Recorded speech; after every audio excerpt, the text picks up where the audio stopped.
what is the hope for the future? Is there hope in this?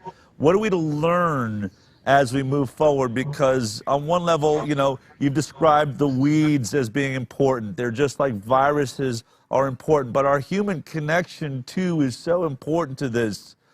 Do you have any thoughts on the result of the disease or the infection, which I would call our lockdown?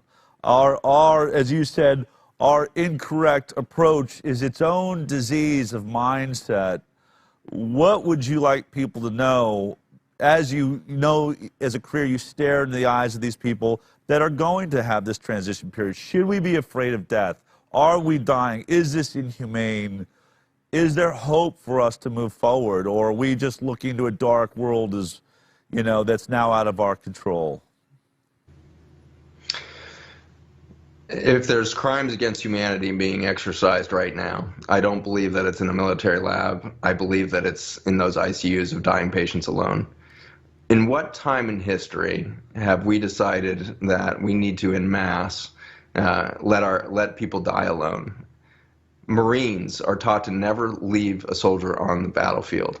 Marines will literally charge into machine gun fire, into rocket fire, to go grab that injured soldier so that they don't die alone in enemy hands. What level of fear have we induced in mankind that we are letting our revered elderly and our young people who are dying from these conditions die alone? It is worse than rocket fire. It is worse than this. And we've generated that level of fear around a virus that looks to have a mortality similar to flu. What are we doing with this tyranny of fear? We are tearing apart the very fabric of what it means to be human. There's an innate drive in us to stay connected, to stay in one another's presence, to have fellowship with one another. It's written into our Constitution that you will not block public gatherings. You will not block the ability for us to get together and practice our spiritual faith, to practice our spiritual experience. And if anything is a hallowed ground of spiritual environment, it is the birthplace of a child and the birthplace of an elder person about to transition to the other side. There are two births that happen to humankind, and the first, of course, must be extraordinary. If we could remember it all, how amazing would it have been? When you are in the womb of your mother, you can hear sounds muffled, and you can hear the voice of your family members. You can hear the bark of a dog. You can hear the closing of a door. It's muffled, but you can hear it. You can see the light filtering through in the morning through the skin of your mother's belly and through the wall of the womb. You can see these transitions of shadows moving by. You can see this beautiful world, and it's all in red hues. It's reds and oranges, like an eternal sunset happening around you. And then there's peaceful darkness in the night, and it's silent, and you've got your mother's heartbeat right next to you, and you've got this extraordinary holy of holies, this protected space that you're in. Then suddenly, at the end of 9 months, your entire human existence so far only knows this space.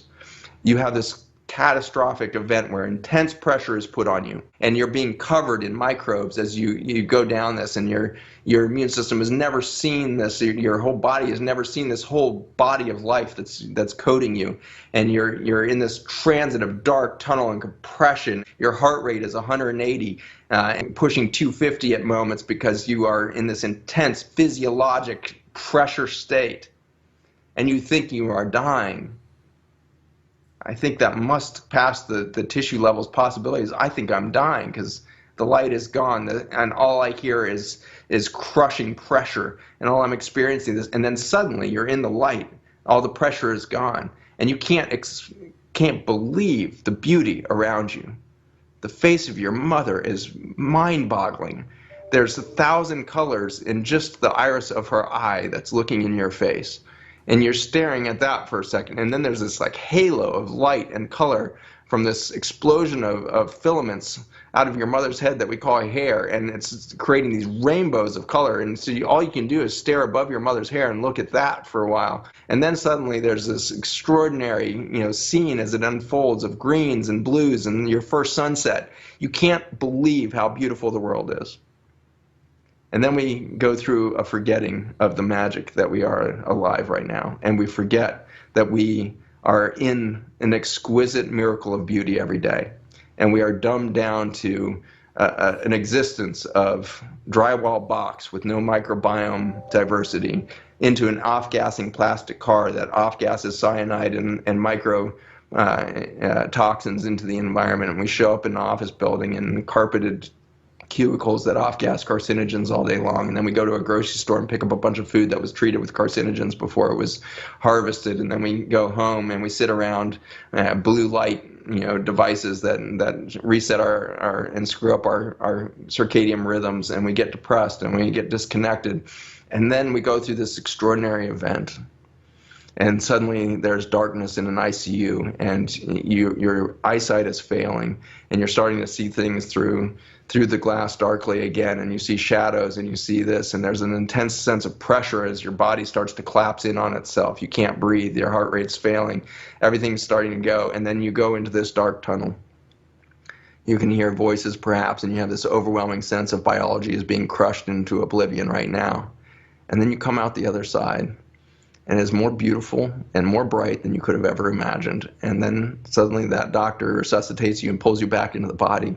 And you tell that doctor, it's so much prettier on the other side. I'm ready to go. I'm ready to rebirth.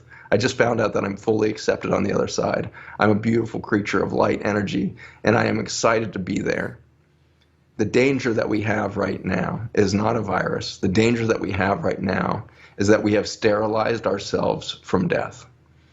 We have created sterility around the death moment, which is ultimately our reason we're here. We are here for a transformative experience where we find out we are not biologic, we are spiritual beings. We are light beings. We are spiritual beings trapped in a biologic shell for a moment. And we have learned to fear all of that. And for that, we are missing the beauty of life. We are missing the beauty of the face of our lovers, of the face of our children. We are missing the beauty of one another.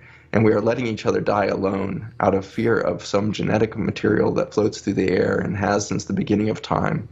We have the wrong story going on. And it is not a conspiracy theory. It is not some government laboratory. It is the human emotion of fear. And we are afraid of our own death, which is our rebirth. We need to reorient ourselves to life. We need to put into line not just our medical system. We need to put into line our manufacturing and consumer goods industries. We need to put into line our energy and transportation industries in line with biology. It has shown us how to produce energy cleanly. It has shown us how energy is produced at the cellular level. We could do that. We could put all of it back in line. And first and foremost, we need to celebrate life and stop fearing death. And we will act much differently towards each other. We don't need a revolution. We need an evolution. We need to evolve past our fear. And we need to find love. And love is not a thing. It's not something to be grabbed. It is an experience. And I believe it is, through the wisdom of one of my deep friends, Patrick Gentempo, gave me this extraordinary gift last year. Love is not the fabric of everything. The fabric of everything is beauty.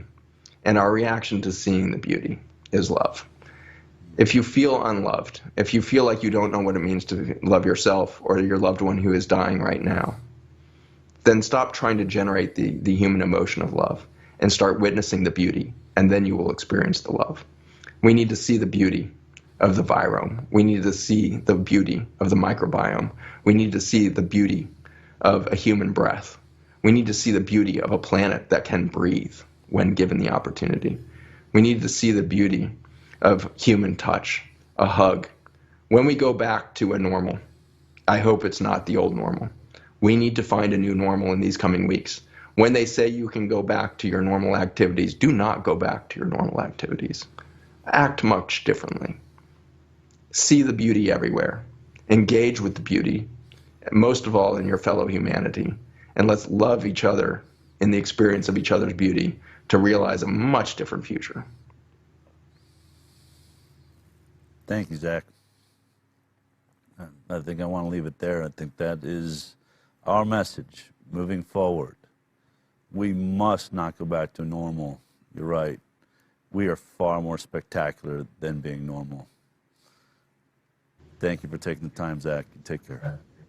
Thank you all. If you like that clip, then be sure to check out our live broadcast of The High Wire every Thursday morning at 11 a.m. Pacific Time. You can watch it on Facebook, YouTube, iTunes, and Twitter. We'll see you there.